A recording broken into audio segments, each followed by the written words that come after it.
Okay, so I'm doing a continuity check on the coil and inside of here. It's just one coil, and that could be a problem. It was at 3.5 for a second. I think since the multimeter here is jostling the position of it, it's starting to change a little bit now that the multimeter is sending some current through it. But that's to be expected in something like this. So we have good continuity in the coil, and took me a minute to set this up. It's got these cheapo gator clips that are still holding up pretty well, so onward. Okay, and talk about the stuff that I'm going to be using. This is what I made it from is steel wool, 000 grade. I just basically burned that up. It's really more of a slag, which is the point, that has a higher magnetic retention, and it's semi-viscous. Now I would say that probably use like a half a tablespoon of this really heavy stuff on the bottom, and the rest of this was processed also using a grinder with a that is the stuff I processed out of the steel wool here from burning. It was put under a magnetic field while it was burning, and then processed with a grinder that used a bunch of screws and things like that. Just ground it in a closed glass container. It's not really it's a ferrous fluid, but it's not ferrofluid per se, but is far from the point, as I'm not trying to get reactants. I'm trying to get a situation where there's enough turbulence in the reactor to keep the iron filings moving, basically breaking the magnetic field and reestablishing it for just about every rung. Alright. Yeesh. All of this stuff stains really badly. Oof. This is design number 2. It's kind of hard to see, but the magnet is actually 3 magnets joined north-south at the tips and with a coil wound around them, because the moving part doesn't actually have to go around in this type of design. So we're going to see if this is any better.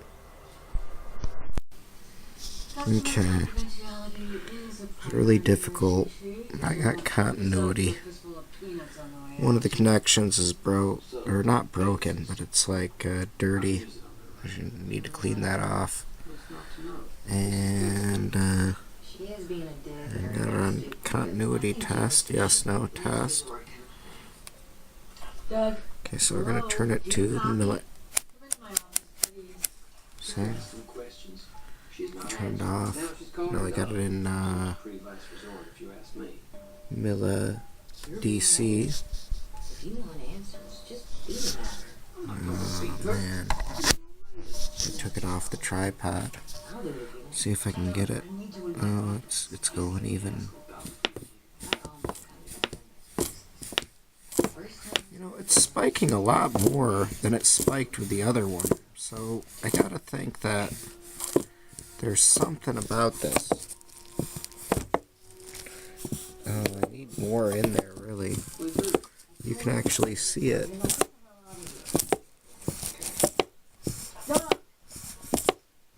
Yeah, it needs more liquid in there. But it's halfway full now. It was fully full. Now, if I can get all that liquid in there.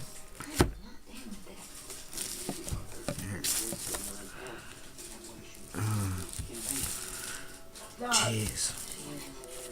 This is one place where I really didn't. It was supposed to be like V-designed, so that way, like the oil would, I'm gonna need more in there, huh?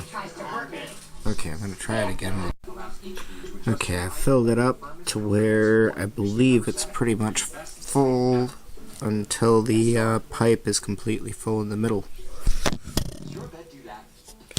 Now I'm going to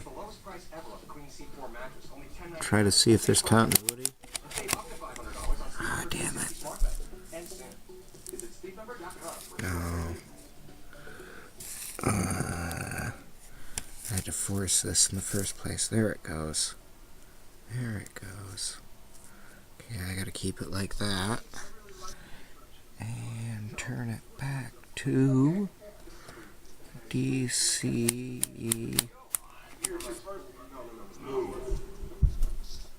Okay, we get to see what DC does on the squish. Oh, definitely. Definitely. It's not even really that good, though. I mean, you're not seeing it from my perspective. The problem basically is that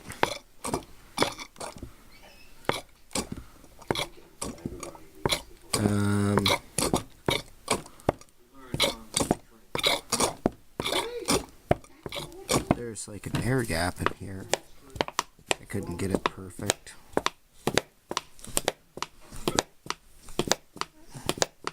Seems to be pretty much based on pressure volatility, which is what I thought. So this is number 2. I'm going to clean this one up.